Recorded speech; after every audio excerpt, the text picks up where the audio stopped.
finding these differences as a source of richness of the societies. And here comes a point that is particularly relevant to me, even more than from a political point of view, from a human point of view. And I'm surprised this was not coming up today in the debate, because this is, as far as I have heard from the Christians, for instance, in Erbil last year, the issue that they are debating the most, which is it safer for us, is it better for us to stay in the Middle East or to leave? With all the debate about preserving or recreating the plurality in the societies of the Middle East. This is a debate that, in particular, the Christian communities in the regions that were occupied by Daesh in Iraq are posing themselves. And this is a debate, I believe, that we have first of all to respect, to follow carefully. It's our own debate, but I believe also we have the duty to offer them the possibility to have the option to create safe conditions to leave the areas. And this goes back to what some of you have underlined, the support to refugees, all refugees, including the ones that are coming from minority backgrounds, and protecting their rights wherever they are, in whatever place in the region they are, and also creating the conditions for them to stay or to return to their communities if they wish to do so, in order to preserve or restore the plurality of societies in the Middle East, which is, I personally believe, in itself a value, because that is one of the places of the world where different backgrounds, different religions, different communities, different ethnicities have been living and showing to the world the possibility of living together. And then we have to do the big thing, end the conflict, because that is, at the end of the day, what allows minorities to go back.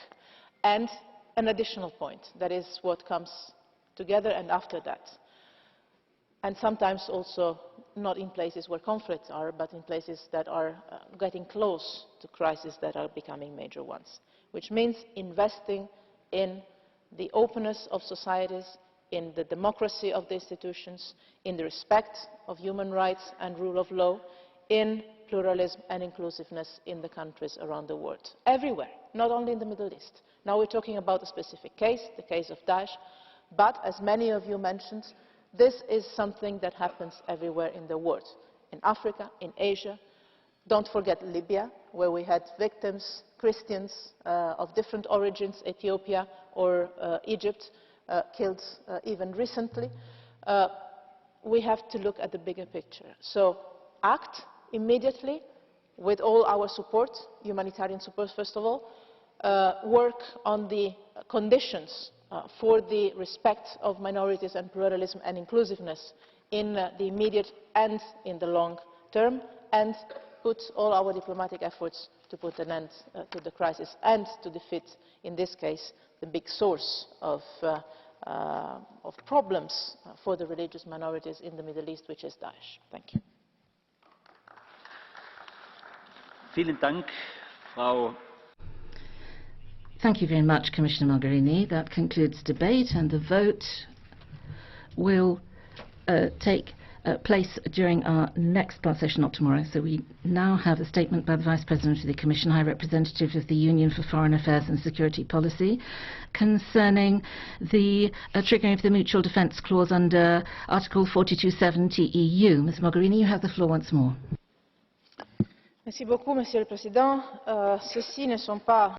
Thank you much indeed. We're not living in ordinary times in Europe. We have to deal with unprecedented challenges. Our citizens are asking what our union is all about. A very complicated, plural 28 member state EU. It's difficult to take decisions. But our response to the horrific attacks of Paris, well, I think has surprised a lot of observers. Some observers had said that in its darkest hour, Europe would remain divided, torn by internal division. I've been at all the European summits since the 13th of November. So if I may, our response, the EU's response, has been one of a real union right from the very first day. As you know, since the Paris terrorist attacks, France has asked for support from other member states. Under Article 42.7 of the Treaty on the European Union, the Defence Ministers' Council on the 17th of November, member states sent a very clear message, a message of unity and solidarity with France. Article 42.7 of the treaties contains concrete obligations for member states. Indeed, the member states have an obligation, shall, provide aid and assistance to the member state under attack with all the means in their power. This formulation is usually understood as referring to the use of military means, but no doubt Article 42.7 also covers assistance through other instruments or means of support of non-military nature. The article expresses a high level of commitment. It is up to each member state to determine the exact nature of aid and assistance it will ultimately provide, but the framework is European. The core principle is unity in diversity. France asked for the support of the European Union, and the European Union replied united. The French Minister of Defence presented two specific requests to the ministers. First, to support operations that France would be conducting against Daesh in Syria and Iraq, and second, to backfill any lack of resources that may occur in international military missions or operations as a result of French redeployments to fight Daesh. France has approached member states bilaterally with specific requests following the European Council in the format of defence, with the constant involvement also of the EU crisis management structures and my personal constant updates. There are no specific procedures, as you know, for the implementation of Article 42.7. And, as you know, the article was never invoked before in our European history. The implementation can therefore be adapted to the specific circumstances. And while Article 42.7 does not specifically provide for a role of the European Union structures, its instruments and mechanisms might exist in countering the threats to member states. And as I said, even if this is not specifically provided for in the wording of the article of the treaty, we at the Council, at the request of France, agreed on involving the European Union structures all along the way of the implementation of the provisions. At the Council meeting, I offered EU support from the outset, including, for instance, in coordinating any request that might have had an impact on EU CSDP missions or operations. Accordingly, France provided information on the implementation process, both in the Political and Security Committee as well as in the Military Committee. Let me add that up to now, French engagement in the fight against Daesh has not had any consequences for the EU missions and operations where France is active. Flexibility of Article 42.7 would also allow any state invoking it to have recourse as well to other complementary international security arrangements.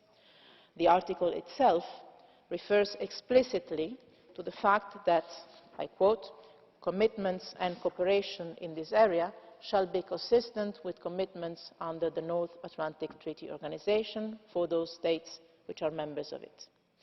The mechanism to transform political solidarity into concrete, real action are strong. And I think today we all realise that there is no nation state alone that can stand against the threats we face, and that it is our unity, also in this field, that is our strength. The diversity of our defence assets, the specific character of our foreign policies, is far from being a liability. It makes the strength of our Union. No other power in the world can mobilise such a variety of foreign policy and defence instruments all together. Unity in diversity, that is our strength. We can use it without being scared to use all the provisions of the treaty if and when they serve a national and/or a collective interest. We often complain about our divisions.